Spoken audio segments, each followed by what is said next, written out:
আলাইকুম। এই যে দেখেন আমার গুটি কলম চারাগুলোর হাইট দেখেন, কম করে হলেও 4 ফিট হাইট হবে।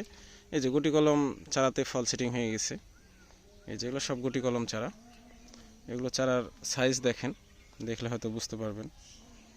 এই যে দেখেন গুটি কলম চারা সাইজগুলো দেখেন, প্রত্যেকটা চারার কোয়ালিটি দেখেন।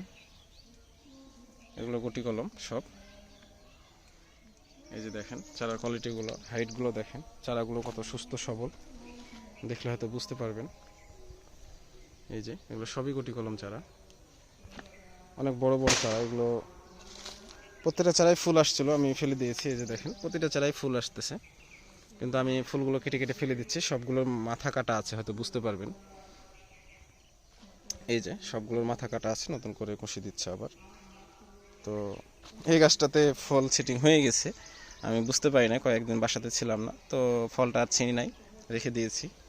তো এরকম যারা গুটি কলম ছোট সাইজের চারাগুলো নিতে চান, বা এগুলোর হাইট হবে কম করে হলো আপনার 1 2 3 3.5 4 ফিট করে হবে এগুলোর হাইট।